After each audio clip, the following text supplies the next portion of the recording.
Dies ஈரே மலையாள திரைப்படத்தோட திரை விமர்சனத்தை தான் இந்த வீடியோவில் நம்ம பார்க்க போகிறோம்.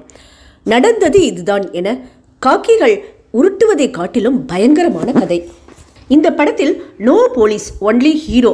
இந்த ஹீரோ பையனுக்கும் ஒரு பெண்ணுக்கும் பரஸ்பர சம்மதத்தோட கசமுசா ஆயிடுது. சம்பவம் நடந்த கொஞ்ச நாள் கழித்து அந்த பெண் தற்கொலை பண்ணிக்குது. இப்போ அந்த பொண்ணு தான் பேய். நமக்கு பழக்கப்பட்ட பேய்ங்கிற மாதிரி தான் இதுவும். கொஞ்சமும் பொறுப்பில்லாமல் ஆளில்லாத இடத்துல தண்ணியை திறந்து விடுறது, லைட்டை போடுறது, ஜன்னல் கதவை திறக்கிறது, முடியை களைச்சு விடுறதுன்னு ஒரே அழிச்சாட்டியம். இதில் வெறுப்பாகிற ஹீரோ பிரணவ், என் மயிறு இருந்தால் தானே நீ இப்படி பண்ணுவேன்னு ட்ரிம்மர் எடுத்து தலையை வழிச்சிட்றாப்புல.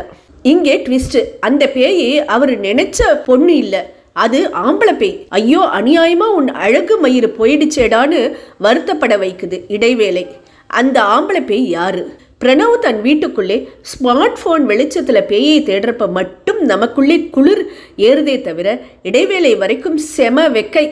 அதுக்கப்புறம் ஆம்பளை பேய் யாருன்னு தேடுறதும் அதுக்கு ஒரு காதல் கதை சொல்றதும், பாடா பேய் போயிடுச்சுன்னு பிரணவ் கிளம்புறப்போ மறுபடியும் ஒரு பொம்பளை பேய்.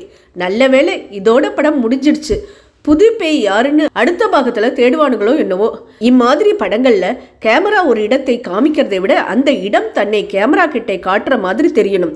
ஒளியும் நிசப்தமும் மாறி மாறி வந்து இங்கே ஏதோ இருக்குன்னு நம்ப வைக்கணும். போதுமே இந்த 2 துண்டு ஊறுகாய் போதுமேனா இது செம திகில் சரக்கு. ஆக பயங்கர போதை, கொலை, பலாத்காரம் செய்திகளுக்கு பழக்கப்பட்டுள்ள தமிழனை இப்படைப்பு அசைக்காது.